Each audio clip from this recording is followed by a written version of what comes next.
All right. We are live, episode 4. How is everyone doing tonight?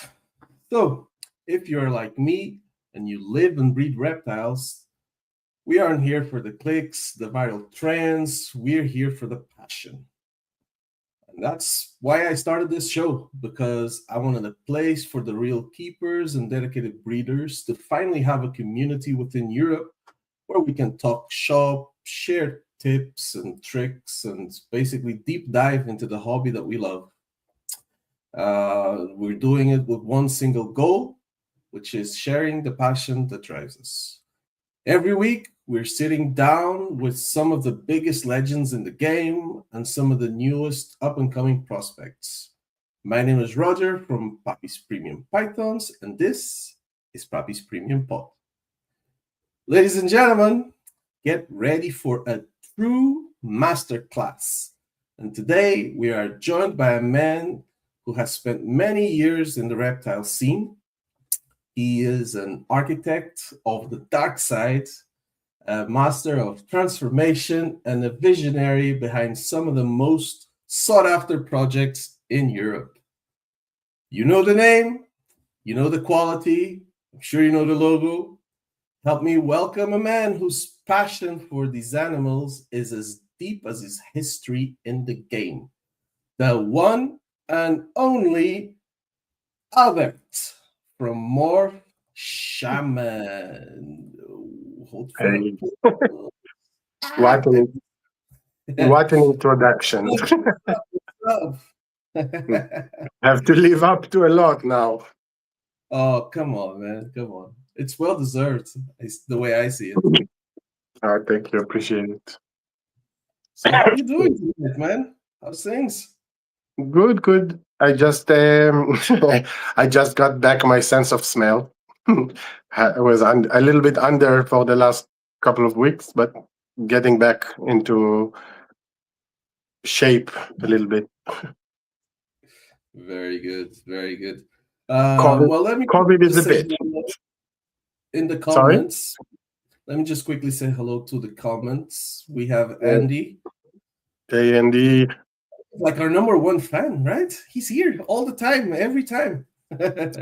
Andy Andy. is without any doubt in my mind one of the greatest of the community, from the people that I met. Is one of the greatest. Yeah, for sure. And he's the reason we met through his channel as well. So True that. hey, you have a real cool background, I see. A lot of fish there. Yeah. What's up with that? That's kind of like I chose to sit in front of specifically this aquarium because, like the ball python, all the fish behind me are coming from Africa as well, from the continent of Africa. So Okay. this is my African cichlids aquarium. Nice. Little African spot. Yeah. Red Beard Exotics. Hey guys, what's up? Hey, it's good. It's really good that he came. Red Beard is exotic. I'm about to give him a warm shout out. Nice. Go ahead. Yeah, I mean, yeah, it's gonna come. It's in the coming. Okay, he needs to stick around then, yeah, because we've got some stuff to talk about. He absolutely deserve it. Nice. Okay, so well, first of all, the way I want to get started, I'm not gonna go do the whole, how did you get into snakes and all that, but your brand name is very, very unique, I would say. So, what is this shamanic connections, to the snakes, or what does it mean to you personally? Uh, First of all, the reason I am the Morph Shaman is because in my other life, when I take off the hat of the hobby or breeder, I do shamanic work. I work with people with shamanic medicines, and I've done a lot of shamanic work. I was in the Peruvian jungle um, for about 2 years altogether. And when I'm saying jungle, I'm talking about deep in the jungle, in a hut, no electricity, no running water. I've had experiences that I can only describe as meeting God within self. Okay. And the snake has a lot of representation in the shamanic world. In every tradition, almost, there is the snake. In the old Egyptian, there is the snakes. In the Bible, the snakes. The first sin, the snake. Yeah, The people usually like mention when they talk about snakes, and when I say people usually, you know who I mean, like, and they sort of tie the snakes to a bad thing, to a bad image. But from what I heard, in a lot of those different times, the snake has been tied to a healing meaning. Of The course, snake I is a mean, symbol for healing and stuff. the snake is definitely. I mean, this is why there is two snakes in the medic Yes, the yeah, medic yeah. sign. Um, in my specific, let's call it lineage, and the work that I do, the serpent represent Earth, and also the serpent is represent the mother ayahuasca that comes and crawl in and creep out into your conscious, subconscious, and work with you. There is when you are alone in the jungle.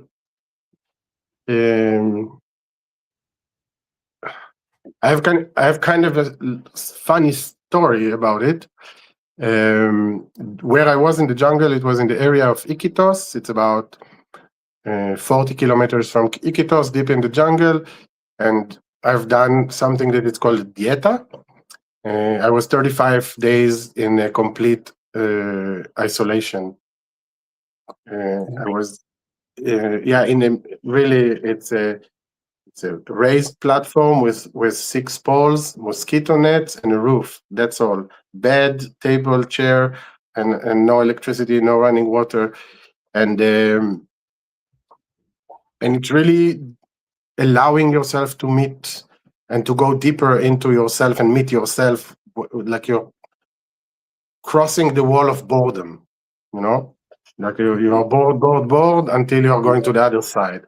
And one morning I wake up, and about a meter and a half from my head, I see a really long white piece of toilet paper. That's what I thought it was, and it was about 2.5 meters. And I got pissed. I was like, "Oh, who is walking here in the night? Walked past in the night and left toilet paper on the ground." So I went to pick it up, and it was a massive snake shed. Oh, Massive, yeah. I was like, of course, picked it up, hanged it, and put it around my bed. It's a really good shamanic protection. okay. Very good. Very good. I love to hear those stories, like when people actually go like you deep into the jungle and stuff like that. I think it's really cool. When you were there, were you there solely for shamanic purposes, or were you also like looking at animals? Did you already have this thing for snakes back then? Were you looking for snakes and stuff in the wild, reptiles, or? Of course. Um, when I was in the jungle, first of all, I'm into reptiles and snakes and lizards since I can remember. I grew up in Israel in the middle of the desert. We had snakes. 5 out of 7 venomous snakes lived in my area. Well, out of 7 venomous snakes that are all in Israel. So I always been in touch with this world. In the jungle, I was more fascinated by insects. I have shitload of pictures. I took my camera and I did some macro shooting there. I have shitload of pictures of insects that are insane. Like I think this is the inspiration for all the UFOs movies and all this stuff. I have crazy pictures. Yeah, I've And heard that before. of course, that I've seen rainbow boa in nature. I've seen anacondas, of course. I don't know the name of the snake. I know only the traditional name, from the indigenous in the jungle. It's called shushupi. It's a venomous snake. I've seen it. It looks like it's a cousin of cobra and something. It's really big, and it has a really black eyes and vicious face, and the end of his body is yellow, all gray, and the end of this body is yellow. So this is the 3 snakes, and I've seen numerous of anole, all sorts of geckos, all sorts of course, frogs, dart frogs. Wow. Very cool. Well, you never got like bitten or stung by anything like that, no? In the jungle, no, but I have experienced twice venomous bites. Man, well, obviously it worked out okay for you. I mean, yeah. Very good. Well, to sort of try and dive in more to our market today. You've been in the game for quite some time. Obviously, you're based in Germany. So I wanted to ask you, how has the German scene changed? Since you first started, and what has kept your fire burning for all these years when it comes to ball pythons? Well, I think like the first, I would say, 4 years, I was really anonymous. Like I had my snakes, I've done my thing, and I was not very involved in the scene, in the community. And when I started, I think it was 3 or 4, maybe something like this. I got to know people, and when you have this small seed of people, it's really fun. But as you get out and you expand and you know more and more and more people, you are being sucked into the politics, into the gossip, into the all of this. And this is for me was like, too tiring. So I think first of all, the market changed with especially after COVID, I will say, with the amount of people that decide that they are going into the hobby. Mm-hmm. So the market got really fast,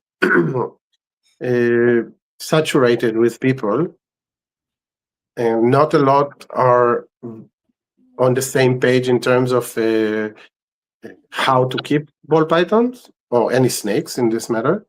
And in the same time, not all were considering value. Okay. Yeah, I see what you mean. I've been told by people that they don't care about the price that they are selling the snake, as long as they are selling the snake, because it doesn't matter if they hatched a 5,000 euro snakes and 100 euro snakes, the expenses and the effort and everything around it, it's the same. So they will try to get as much as they can, but they will sell the snake even if it's really undercutting the market. Mm-hmm. So this is the big change, the saturation, I feel. Yeah, that's true, and I see that. We all hear the stories of prices being undercut, and I feel like that's a bit of a negative thing. So I don't want to get into those that kind of politics. But so you've been keeping animals for quite a while. What I want to ask you was, what are your non-negotiables, when it comes to the health and the quality of the animals living in your facility?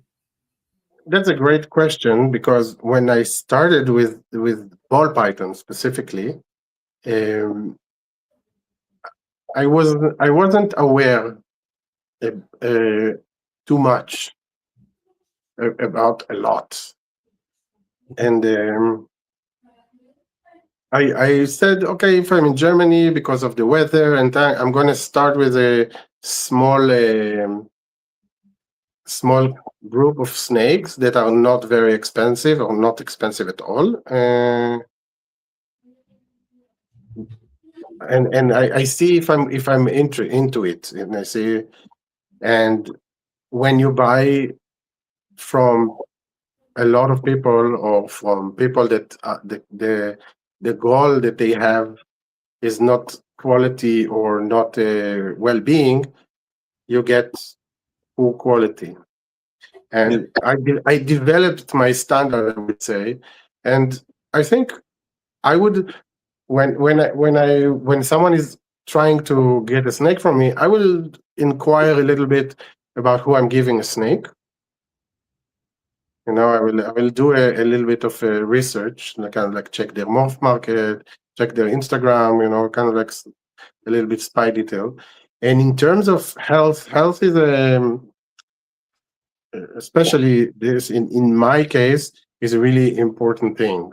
Now, I unfortunately a year and a half ago, I had a sick snake, like really, really sick, and I didn't know what to do, and I reached out to actually big shout out and big thank you to Davon from Morph.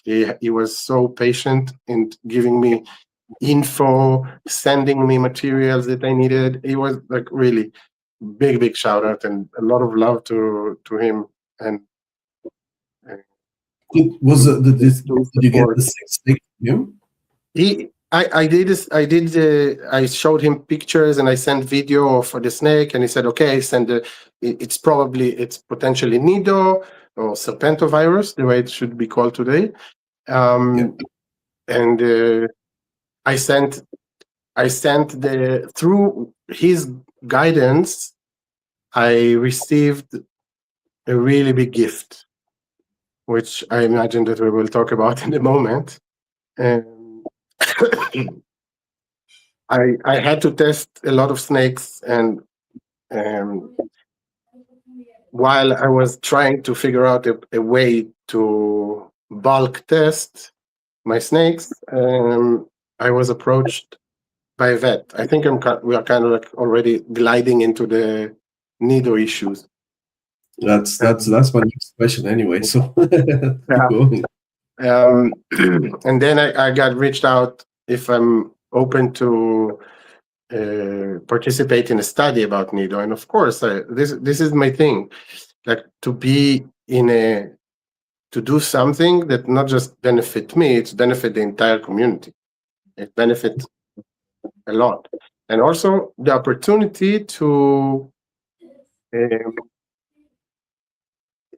figure out good solutions for the snakes that are sick.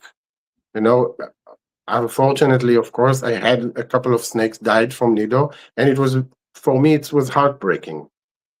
I have a lot of snakes, and each one of them has a name, like a real name.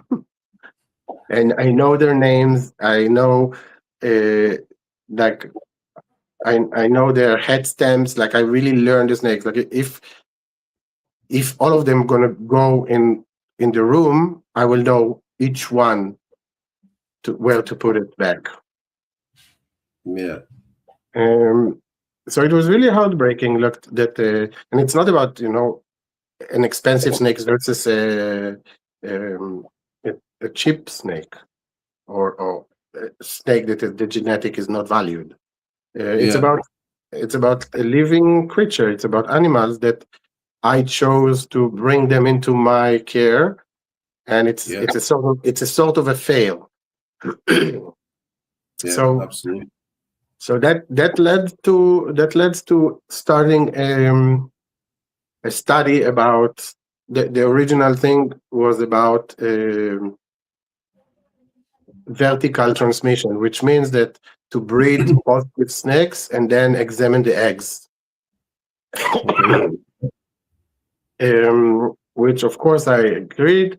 We tested all my snakes. Luckily, a small amount of the total was positive. And as we started to do this study, I got to know about Dr. Stephen Tillis and some of his work. And there is one paper that he wrote that saying that the serpentovirus in laboratory condition cannot sustain itself above a certain temperature. Okay. So with discussion, I decided to put my snakes in a higher temperature. And the veterinarian is saying, okay, if you do that to the snakes, I'm going to just do the data collection. Yeah. The results that we have right now are really, really, really promising. But there is a massive but in here. There is a lot more that we don't know than what we know. Yeah, of course. So snakes that were sick, that I was sure that going to die, the patient zero, the one that I actually reached out to Davon with, is now tested negative for the last 8 months. However, saying tested negative, I would rephrase it as serpentovirus undetected. Yeah. And from what I understand, it's always there, right? It's what. Look, I'm not going to. I'm not super versed in the science, but what I wanted to say is that there could be a million reasons why the snake tested negative, and there could be relapses. We actually had a relapse in the study, and there could be many reasons to this. The issue that I want to talk about is not about the science. It's more about what's going on with the animals. Because the animal that was completely supposed to die, according to everyone, is now alive, eating very well, very active, looking really good. It's a really nice snake. It's good genetics, and she's not sick,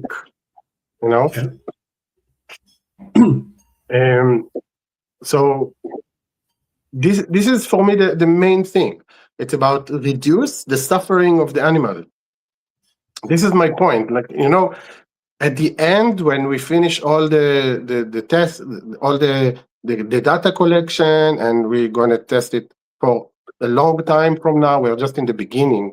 There is a lot more to do. We will release something from it. Like there will be an official paper that will be written about it.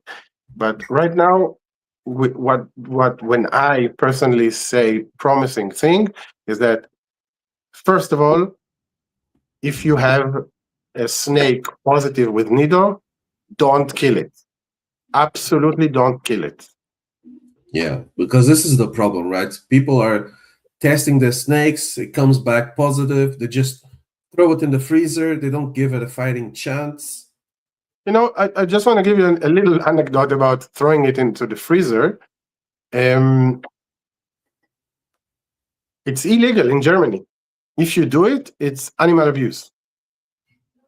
Like Yeah, the more humane, and it's still not is not very humane, is to cut the snake's head, or go to a veterinarian and pay to a veterinarian to euthanize the animal.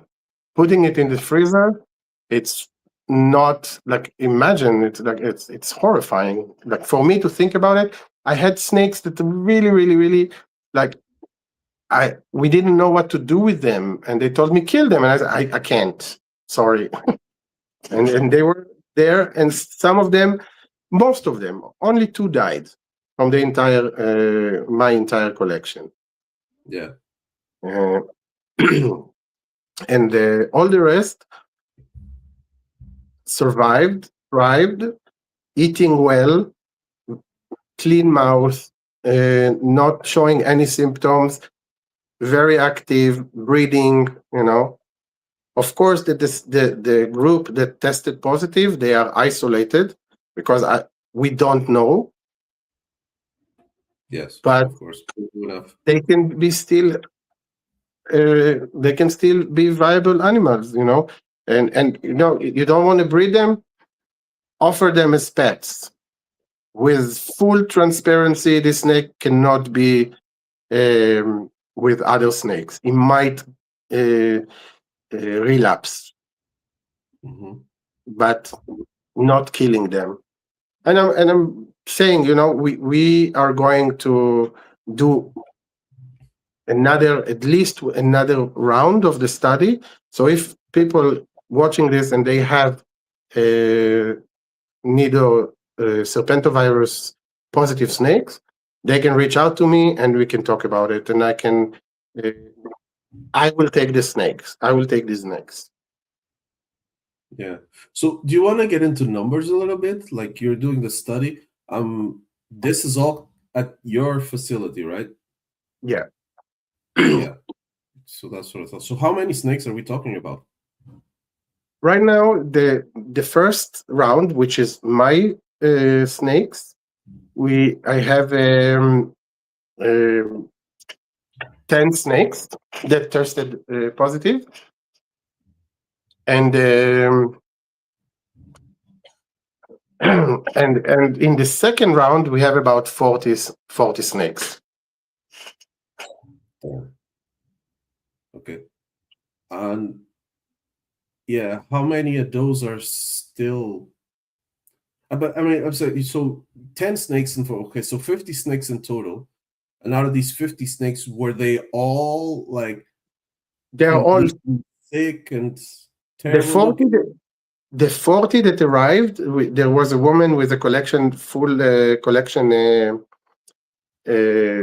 tested. The 40 that arrived was horribly looking. Horribly. Roger, one moment. Something is happening here. Okay? One moment, please. Sorry. Yeah. Let's just give him a minute. But yeah, guys. So let me change this up here. Yeah, we'll just give him a couple of minutes to get back. It's no problem. So yeah, man, you guys in the comments, you guys watching live, drop your comment down below, ask your questions. I find it really interesting, in my opinion, because obviously when I got into ball pythons, I didn't know what nidovirus was, or serpentovirus as it's called nowadays. I had no idea what it was. And yeah, I gotta be honest, when I found out about it, it scared the life out of me. So I'm back. Yep. 1 second. There we go. Sorry, that's what happened. Sometimes unexpected thing happening when you have a lot of animals in the house. Yeah, I know the feeling. Animals and kids. Yeah. Yeah, I know what it's like. So No yeah, worries. going back, the animals that we got, the second round, the 40, um, some of them arrived in a really bad condition and unfortunately died. And and there was others that also were like really in bad shape, and they are now all really no symptoms, eating well, very active, very um, really and look also good. You know, the snake, when the snake is sick, you see that the snake is sick. Yeah. When they are reviving out of it or surviving it, they look really good. Why do you think that is? Is it was it just you got them too late, or you Yeah, know? I mean, obviously, look, they traveled. So a snake that is sick is already under a lot of stress. The immune system is compromised. A lot of things are happening, Yeah, and the when you pack them and you put them in a styrofoam box, and then they travel for some hours, and then unpacking them, they're and a lot more stress. So it's kind of like expected that they will not be that that some of them might not survive. And unfortunately, and really with a lot of sorrow, I say it, some of them did not survive. yeah, yeah. Because that's for what I heard. I actually heard recently on the Trap Talk podcast. The doctor, Stephen Tillis. yeah, that's him, Tillis. Dr. Tillis was there, and he was talking about nidovirus, and he was saying like you could test a snake that's completely nidovirus free, and then move it, just put it under a little bit of stress, and then boom, nido positive. Yeah. So yeah, I can see how that goes. So what about this treatment? Do you want to get into that? What are you doing, or is there Yeah, something that people can do at home? I think that's the best question. I want to say that 85% of the reason I do it is because I have a veterinarian with me. Yeah. Okay. Okay. There So is this is Reptile Awareness Alliance, right? no. The reptile. Let's talk about it in a moment. Um, I want to very put it as clear as I can be. If you have a sick snake, find a veterinarian. If you have RI, respiratory infection, find a veterinarian. It's not necessarily NIDO. There is a lot other things that can cause RIs, and first you need to know what are you dealing with, you know, and then some. I would recommend veterinarian that is specialized in reptiles, and they can give you advice and supervise or give you some support. In my opinion, there is no substitution to a good veterinarian presence in if you are dealing with a sick animal, not just snake, any animal. Uh, there is no substitution to um, veterinarian presence. Um, what we did, I will not. We are not going to go into the details. I'm not going to go into the details because I don't want people to do it at home. Okay. There is That makes sense. so much. Yeah. There is so much to it, and it's a lot of work. Really, a lot of work. It's a daily dealing with all the snakes and monitoring for nerve system issues, dehydration, um, wobble from neurological issues. Yeah. Um, there is a lot to do, and it's really you can easily kill your snake trying to help him. So by the time that we understand and we have a very, it's never going to be bulletproof, but when we understand and we have something substantial that we can hold to or to a certain standard, then we will be able to release it and share with people what to do. Yeah, that makes sense. Yeah, let's get into the Reptile Awareness Alliance, which is something that you started as well, right? Yeah. So my experience led me to, because there was so much information missing in my world when it hit me, and it's a hit. No matter how you look at it, it's a lot of testing. It's testing all my animals, testing them 5 times, separating and creating a full, instead of having 1 room, now I have 3 rooms to separate the snake. There is 1 reptile room that is dedicated to the study, and my reptile room that is being tested, that was being tested. And before I transferred them, I did the best I could do to make sure that the snakes in this room are more likely to be not carrying NIDO. Yeah. The thing is, I want to say something very thing. There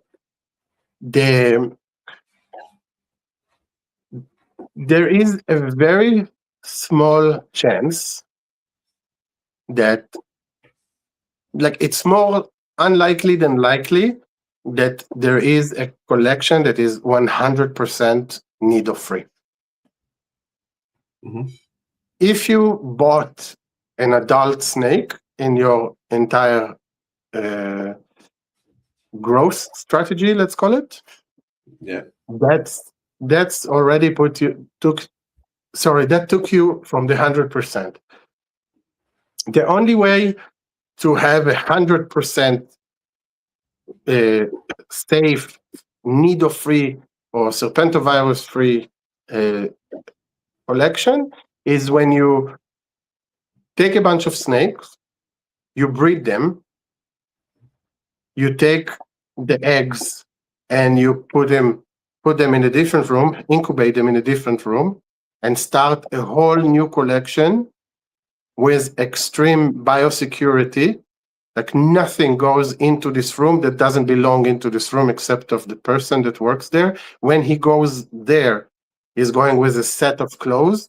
When he's getting out, that's all. If he's going to the other rooms, he's not going into this room. Like, it's really to go through a very, very, very strict protocol. This is, I think, the only way to ensure that this is a serpentovirus-free collection, and never bring a new snake into the collection. Yeah. Only the hatchlings that you have, you put in this collection. Yeah, so that's what people need to know, that it's also not it's not transmitted from the parents to the eggs. That's something that this is the beginning and the base of the study that we are doing.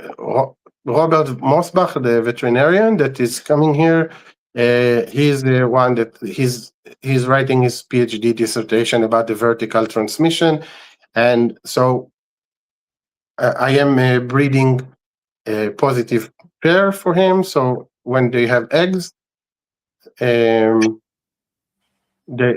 will take them and check them. As we know right now from breeders' experience and some info that is out there, it's the common knowledge is that it's not transmitted vertically, which means parents to hatchlings. But there is no paper, or there is no scientific examination of this topic, and now we're doing it. Yeah. Okay. No. All right. So, how can people help?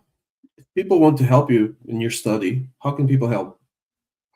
Thank you for asking this. This is a great question. This entire study is not financed by any university. It has a lot of difficulties in to be affiliated with any university or any research facility.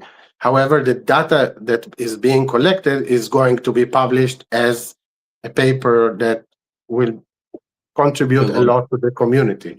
Right now, everything that is happening in the study is financed by me, and it's heavy.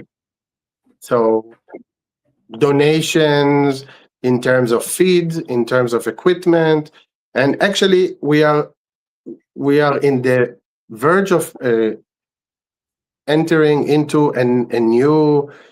We have another prospect that we want to try to test for if serpentovirus is airborne. Yeah. So for that we need to acquire a machine that is testing the air all the time for the virus, and this machine costs a lot of money. So if you're out there and you feel that this is work is important, and reach out to me. And donations, as I said, equipment that like we definitely need racks, because every time we finish a round of treatment, we need to isolate them in a different space. So we need more equipment. So right now, sorry to interrupt it, but right now this is all being done at your place with your own money. So you're feeding all these animals, you're keeping all these animals, electricity, all the costs associated, everything's coming out of your pocket. Yeah, that's insane. Yeah, I can tell you that, like, for full transparency, the woman that brought the 40 snakes, she is paying 600 euro a month, but it's not covering, because when we put them in a higher temperature, the snakes eat a lot more, because the metabolism is working much faster and they lose weight a lot. Okay. So it's barely covering the expenses of the food, electricity, and stuff. And it's not cheap to maintain high temperature for a constant. Yeah, I'm sure we all have reptile rooms. We all know how that goes. So yeah, I'm guessing the best way to reach out to you will be just through your Instagram or Facebook or something, or. Yeah, sure. That will be any way that you find me in the Morph Market, Instagram, Facebook. I don't think I have a Facebook dedicated to the reptile, but yeah. Yeah, I really hope that the community comes together on this, because I think it's really important work that's being done here. Me too. But yeah, so. I would like to say thank you. Actually, this is a great opportunity. I want to say thank you to several people. I want to say thank you to Jakub from Dolgel Reptiles in Czech Republic. He supported us financially a bit. Matthias from Black Sheep Reptiles here in Germany. He supported me. He just say, "Hey, I have a big box of food for you. I'm going to bring it to him and take it." It was amazing and very appreciated. Alex from Alex Ball Python from Bulgaria. He heard about this. Was amazing. He heard about what I did. He's like, within an hour and a half, he organized the rack for me, like a really nice rack. So it's all really appreciate Matthias. Jacob, and Alex from Bulgaria. We have some support, but it would be very appreciated to have a little bit more support. Yeah, for sure. Yeah, that's great. Yeah, shout out to those guys. Especially as feed. Food is the issue. Like food is the money. Like if you can donate some food, that's amazing. Okay. Yeah, well, hopefully we can get this message out to many people, and yeah, hopefully we can get some more help for this. But yeah, I wanted to change things up a little bit. So, ball pythons, genetics, morphs. So I hear you've got something called Dark Viking. Yeah. Let's get into that. How did you end up with Dark Viking? What is Dark Viking? Dark Viking is a dark gin. It has a really nice influence. I heard about it in a conversation of someone talked about it somewhere about this gin, and I saw one animal and I was really like, wow, this is a beautiful expression, like something that I really liked. And I looked on Morph Market, and this is where the big shout out to Matthias from Redbeard Exotics. Yeah. He's the one that I think is the big daddy of Dark Viking, if I'm not mistaken. And I got a pair from him, and in the first year they didn't breed. They were too young, and then last year I produced a really beautiful combo, and I would say 90% sure that I produced a super, which is amazing animal. It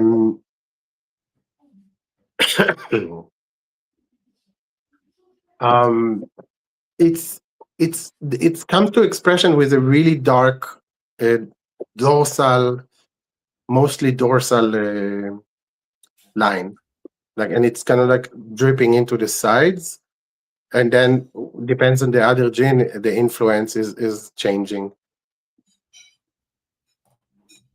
Okay.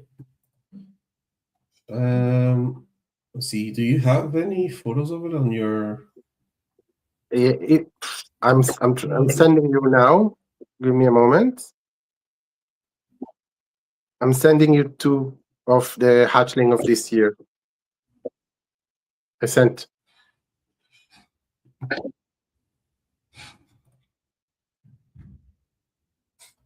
Let's see if we can pull these up.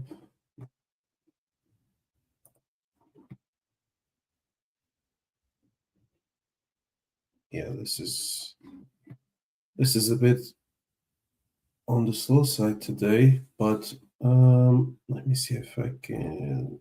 I send it to you on Instagram. Bring it up. Yeah. I'll try and bring it up here. Just want to remind you, I would love to go back to the Reptile Wellness Alliance topic. There is a bunch to talk about there. Yeah, so this is the super. Yeah, there we go.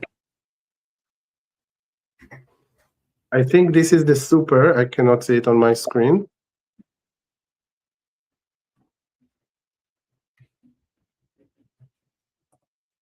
Oh, this is on the go slow today. This one has pastel, so it's kind of like very contrasty and yellowy, and the yellow belly influence and the cypress influence. And this is the same snake as before, but only one dark. Like, it's not a super dark Viking, I think. Yeah. Okay. Do you? Yeah, let's talk about the Reptile Awareness Alliance. So, yeah. So, like I said before, it came from a lack of information. It came from a place that a lot of information on these topics of pathogens, of parasites, on all the things. How do you say? Quarantine protocol. All of this, it does not exist. I know a lot of people, and including myself in the past.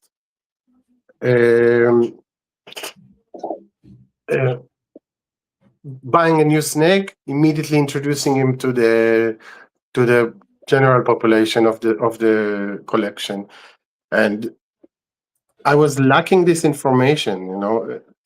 So what the Reptile Wellness Alliance is, first of all, a coalition, I would say, of breeders and Robert the veterinarian that will sole purpose is to present information, to create. We have created already quarantine protocol that is it's really long. It's 9 pages long, but you need to read it once and then follow it. And when you have new snakes, how to put it in quarantine, where the quarantine, how to deal, what is that mean quarantine, what should you test, what should you look for. This is what I'm doing.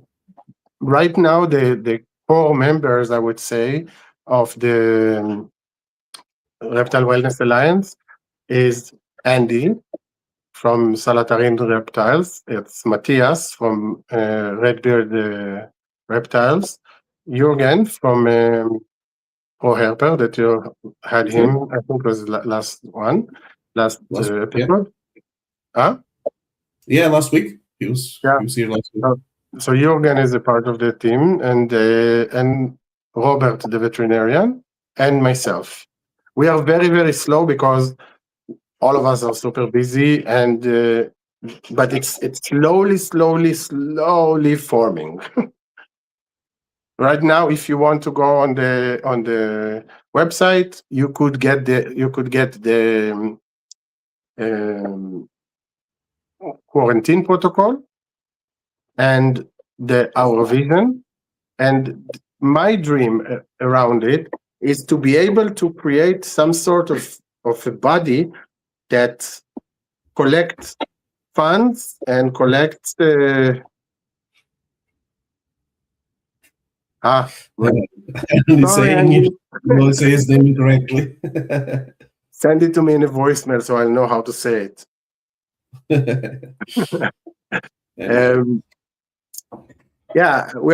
My dream is like to have this body, collect donations, and invest this donation in, for example, developing treatment to developing cure, figuring it out if there is a cure that can have to NIDO, like developing a vaccine, stuff like this, investing in more research in things that affecting our hobby,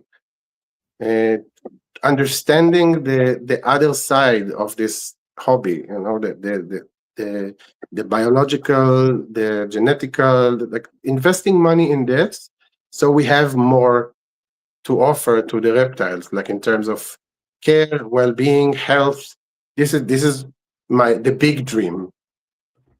Yeah, and is it so? This maybe I misunderstood, but is this already available on the website, the quarantine protocol?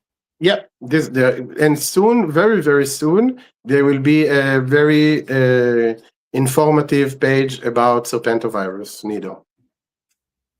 It's reptilewellnessalliance.com. Oh, I'm just gonna quickly check that out. How did you five get together for this? Was this one person's idea? I started with it's a lot of conversation with Robert, and then it actually started with like Andy, and then Matthias. It's a conversation. It's like, hey, what do you think? So let's do it, and and everybody is kind of like figuring out how they want to be involved and how do we move forward with this. And Jürgen is going to be a very specific part of the Reptile Wellness Alliance, and Andy is going to be a specific part of the Reptile Wellness Alliance. Like for example, the reason Andy joined is because I purchased a snake from him, and I really asked him a lot of questions about his quarantine protocol and testings and stuff, and I shared with him what happened to me, and I told him what we are doing, and he said, "Oh, I would like to join." So this is cool. And of course, this is not the exclusive elite club of top breeders. If you want to join, reach out. You're very welcome to join. If you want to, like, there is a lot that needs to be done. Very good. Very good. Yeah, guys. So check out the website, Reptile Wellness Alliance. Very good stuff here. I mean, it's still very, very, very, very under construction. Okay, so I see we're getting closer to the hour mark. I mean, I know you already said you could stay on for a little bit longer. So, a question for you, I guess. What would be your advice to someone new coming into the hobby to be a successful breeder in our European markets? What would be your advice to be successful, basically? To be honest, everything that comes to my mind, I know people that are doing it, and it's still challenging. And I think if you maintain quality and go into areas that are not fully touched in terms of genetics, there is a lot of potential there. And also, the definition of successful is very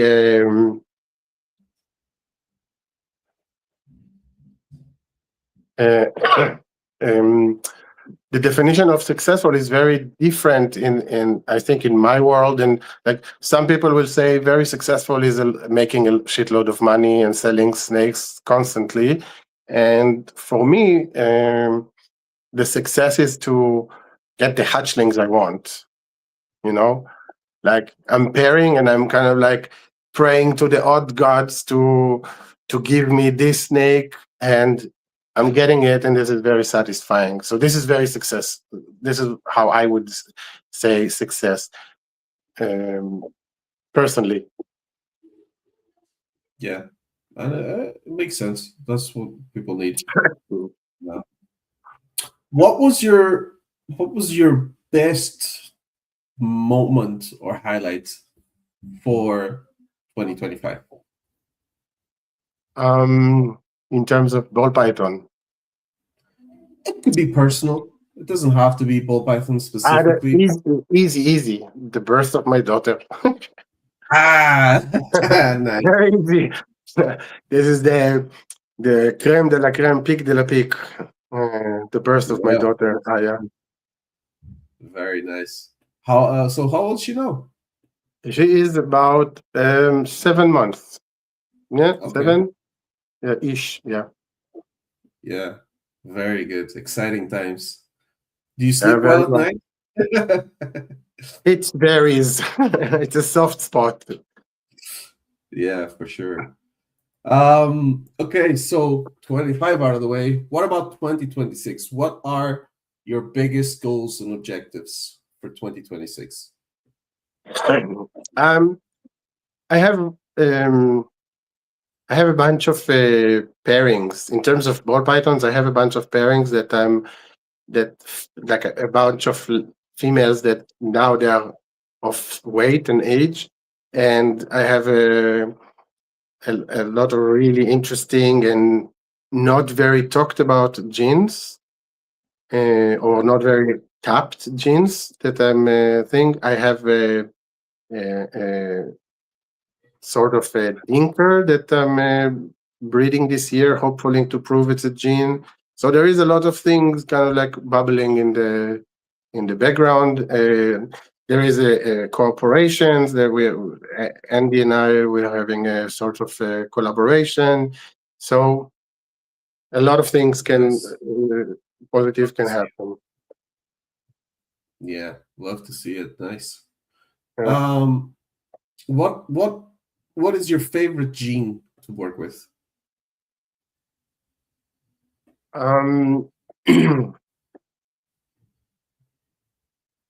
that's a hard question, for me, because I work like this, I have in my mind a sort of a roadmap that right now I'm in the very wide part of it, but Yeah, at the end goal, they are all going to converge. So yeah, I I have a bunch of recessive, like I work with Desert Ghost, Clown, Monarch, um, and Hypo, and of course Monsoon, and nice. the Stranger, GHI, Fire. So I have a bunch of snakes that they have a lot of everything. So I'm kind of like, I think my favorite that struck me when I saw it first time the hatchling. Um, I think Wookie. Oh, You know, okay. Interesting. yeah. Yeah, I think Wookie has this. It has a really nice touch on the snake, and with combos, it's really hitting nice colorations. yeah, yeah. I love it too. I wanna bring it into my Ultramel stuff. I think it's amazing. Okay, so what if you were to pick the best recessive? What is it in your opinion?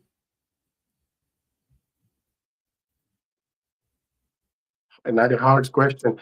My favorite is Monsoon. Monsoon. I love the crazy pattern, and this is where I'm going. Like Monsoon is the end game with Yeah, all the other recessive and all the other dominance and co-dominance. yeah. Well, speaking of, what would be the best, incomplete dominant for you or dominant? I Three comes to mind. The Dark Viking, that's for sure. Okay, Uh, Enchi and okay. and the Wookiee. Yeah. The Dark Viking stuff, yeah, we definitely need to see some more of that. Yeah, Okay. Senate here. Hi, Senate. yeah. Wookie is a crazy gene. Yeah, for Yeah. sure. Um, yeah, it is indeed. Um, so what is the future then for your, well, I'm gonna say business for Morph Shaman. What is the future for Morph Shaman? What can we Um, expect from you? it's a really interesting question right now. Let's say if all goes right, um, I would love to dedicate my work into research, like into keep working on finding ways to improve the well-being of the reptiles. And in terms of in terms of the breeding side, to just it's the same of the same. I'm just walking the map to go into this convergence of all the genes that I want. I'm a very visual person, so I can kind of like look at two snakes and kind of imagine how they look like together. Yeah. So I have this crazy fantasies of snakes that looks in a certain way. Yeah. Yeah. No, that's awesome. Yeah. That's really cool. So, is there anything that you want to bring up? Anything else that you want to talk about? I should maybe highlight Reptile Awareness Alliance, guys. Go check it out. Reptile Reptile Wellness Wellness Alliance. Alliance. It's a bit of a mouthful, that one. Reptile Wellness Alliance. I mean, I think it will be very appreciated if the community can get behind and really support us, because the expenses are really, really high, and it's not an easy road to walk. I'm kind of like, I'm hoping to sell snakes so I can finance the studies or the things that I do. There is one more thing that I would like to mention, is that I'm working right now to make videos that are helping dealing with situations that you may encounter while having a big collection or a small collection of reptiles. For example, treatments for mites. I found a paper using a certain thing. I investigated it. I tried it. It works amazingly. I'm going to publish it very soon. Yeah, we need more of that kind of stuff for sure. Kind of, because I have the engineer side of me, so I'm going to share a lot of DIYs to save money and be efficient with your reptiles. Yeah, for sure. So we've come to the end of the episode. Great episode, by the way. Thank you for coming on. Especially short notice. Actually, I also want to give a bit of a shout out to Chris from Herp Utopia. He and I have been talking since last week because he was a bit sick, and he was starting to feel better at the start of the week, and sort of last minute he got a little bit worse, so he wasn't able to join tonight. So shout out to Chris. I hope he gets well soon. And shout out to you for joining us and sort of a short notice, because I texted you like less than 24 hours ago. So appreciate it. I'm mostly available these days. For sure. So it's nomination time. Don't know if you're keeping up with what goes on here, but this is the time where I ask the guest to basically just nominate someone that they think should come on the podcast. It's all about community. I think Jakub from Dolgel Reptiles is a good story, because there is a thing like this. Is also an act that was kind of like being done by the Reptile Wellness Alliance, and about fighting gossip and fighting, when people decide that you have 6 snakes, or you have NIDO, and they start to inflame and like really publish stuff about you. I was I was in touch with him.